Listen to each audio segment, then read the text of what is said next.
Sticky.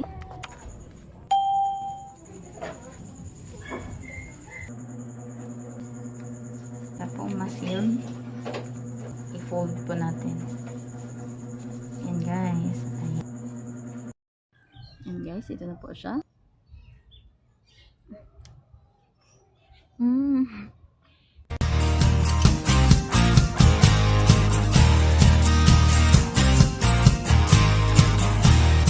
Ayun po, simulan na po natin ang pagluluto. Magalang po tayo ng half cup ng water. Ayun po, ito po ay kumulo na. Ilalagay na po natin yung ating buko. Shredded buko na po ito guys. Haluin lang po natin. Ayun po. Lagyan na rin po natin yung ating sugar. 1/2 cup po ito na white sugar. Ayan. At maglagay din tayo ng salt, pampabalance lang ng lasa. Tapos ay halaluin po natin ito.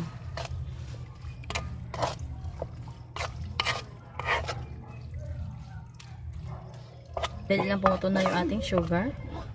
Dito po, maglalagay na po tayo dito ng harina para po mas lumapot po yung ating mixture. Ito po yung ating first tablespoon. Naman po yung ating pangalawang tablespoon. Tapos ay haluin na po natin ito para po maging sticky po ang texture po nitong ating mixture or nitong ating palaman.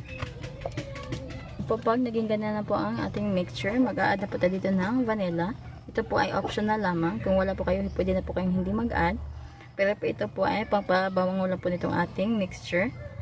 At saka guys, mura lang din po yung vanilla. Makakabili ka po sa palengke ng 5 pesos. Mag-a-add po tayo dito ng powdered milk. Ang gamitin ko pong gatas ay ito po, Bear Brand Swak. Ayan. Mura lang po ito guys. Ito po yung gagamitin natin. Isang pakete lamang po. Ayan. Buhos po natin lahat. Ayan na. Haluin na po natin ito. Ayan guys. I-mix lang po natin ng mabuti para po mag-incorporate po yung ating mga nilagay po. Ayan po guys. Kung makikita nyo po, lumapot na po itong ating mixture. Ayan. Ayan po guys, kapag naging ganito na po siya ka-sticky, ay okay na po ito. Hanguin na po natin ito at gagawin naman po natin yung ating dough. Yung bowl, ipag-combine na po natin yung ating glutinous flour. Ayan, second cup po ng atin pong glutinous flour. Ayan, 2½ cup ng glutinous flour. Mag-a-add po tayo ng 1/3 cup ng white sugar. Maglalagay na rin po tayo dito ng melted margarine or salted margarine, kaya po hindi na po tayo maglalagay pa dito ng salt. Po tayo dito ng vanilla, kaunti lang po. Prepare nga din po pala ako dito ng 1 cup ng gata. Maglagay po tayo dito, unti-untiin lang po natin. Huwag po natin ibuhos lahat. Para po matansya po natin ang ating mixture. Ayan, naglagay lang po ako ng mga 1/4 cup. Masahin na po natin ito hanggang po sa makapag-form tayo ng dough.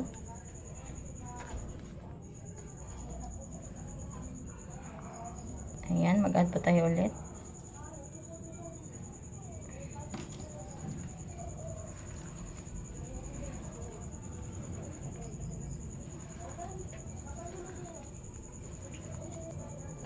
Ayan po, dito po, ibubuhos na po natin ito lahat. Ayan.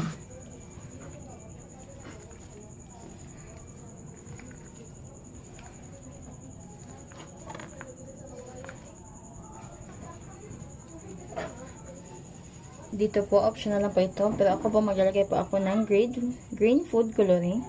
Ayan guys. Optional lang po ito ha. Gusto ko lang po yung maging green po yung kanyang kulay. Kaya kayo guys, kung wala po kayo ng ganito, huwag na po kayong maglagay. Maglagay lang po tayo ng kaunting patak.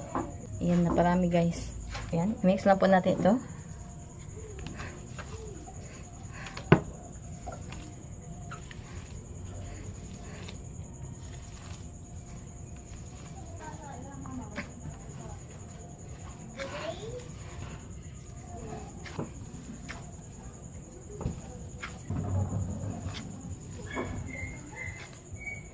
Ayan guys, ito po ay okay na. Ayan po. Sakto lang pa yung nilagay po natin na food color. Kuha yung pagka-green niya. Ayan. Ngayon naman po ay simulan na po natin ang pagbabalot. Ayan po. Ayan, sa balot naman po nito guys, gagamit po tayo dito ng saging. Pinadaan ko na po yan sa apoy para hindi po siya madaling mapunit. Punasan lang po natin ito bago natin ito gamitin. Ayan po.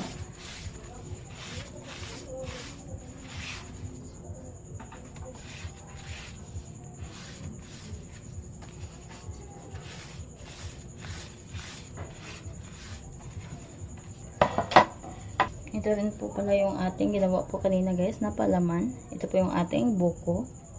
Ayan. Ayan po. Ang gamit ko pala dito sa katan guys ay ito.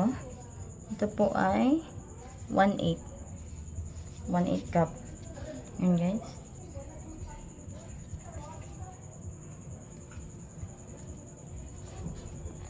Patayo ng half cup po ng 1/8 cup.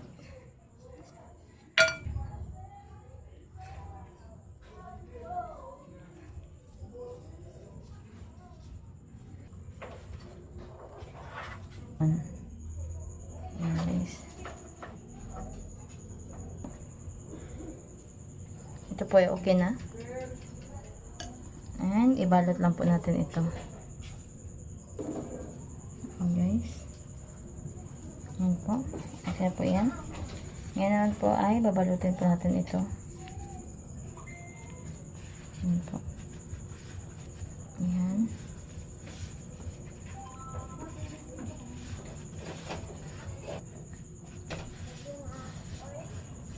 Bila is sealed. Ayan po guys. Gumagawa po ng budbud.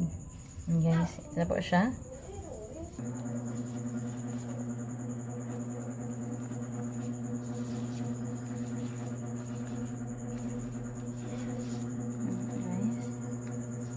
Ayan. I-seal lang natin pag ganyan. Then, i-roll po natin. I-press po natin. Para po ma-seal. Then roll. Ayan, press. Roll. Then press. Then roll. And then, i-press po natin dito magkabilang dulo. Ayan po. Ayan, kita niyo po. Mas umumbok po siya sa gitna. And then, i-fold po natin. Ayan guys. Ayan. Guys, ito na po yung ating nagawa. Ngayon naman po ay lutuin na po natin ito. Ilipat po natin ito dito sa atin pong steamer. Steam po natin ito ng mga at least 30 minutes para siguradong maluto talaga.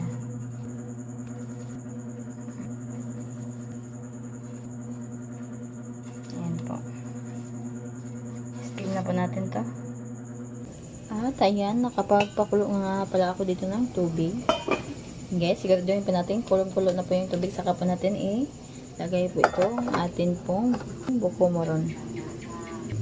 Ayan, takpan lang po natin at lutuin po natin ito ng mga at least 30 minutes. Ayan guys, after po ng 30 minutes, ayan po, luto na po itong atin pong budbud or yung atin pong buko moron. Ayan. Hey guys, this is Gardening with Baby Jeans and welcome back po again sa ating channel. Ayan po guys, naluto na rin po yung ating buko moron na ginawa. Ito na po siya. Ayan. Ayan po guys. Kaunti na lang po yung natira. And actually guys, naubos na po pala talaga yung niluto po natin kagabi. Kasi po, gagabi po ako nagluto guys. Kasi babaunin sila ng mama. Papunta sila sa Simala Shrine. 13 po ng buwan. Pupunta po sila doon dahil may procession. So, magdadala sana sila guys para po mapatikim naman yung mga relatives po namin na kasama po nila doon sa Simala. Kasi guys, ayun nga, hindi ka nila inabutan. Dahil napatagal po tayong magluto guys. Madali lang naman po siya lutuin ha. Pero napatagal po tayo dahil nagluto pa po ako ng hapunan po namin. Kaya yan po guys. Pero kahit po hindi po nila nadala guys, ay naku, naubos pa rin po. Kasi binili po ng mga kapitbahay po namin. Kaya, ayan po. Buti na lang po may natira po tayong mixture kagabi. Hindi po siya napanis. Kahit hindi po natin nilagay sa ref. Ayun na lang po yung aking niluto po ulit ngayon. Kaya yun guys, meron pa tayo ngayong buko moron. Ayan, ito na po siya guys. Ngayon naman po ay titikman po natin. Kuha po tayo ng isa. Ayan. Ayan. Ito na po siya guys.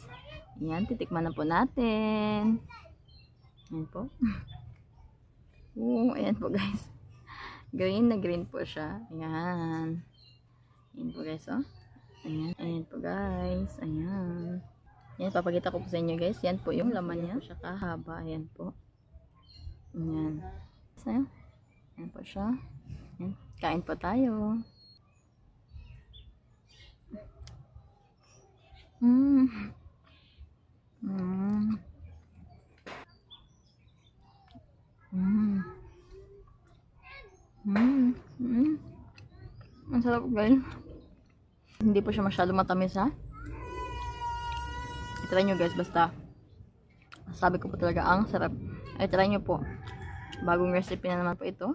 Ayun po guys. Natapos na rin po tayong kumain. Kaya ano pa hintayin nyo guys. I-try nyo na po ito. Kaya yan lang po. Thank you for watching. Bye! See you in my next vlog.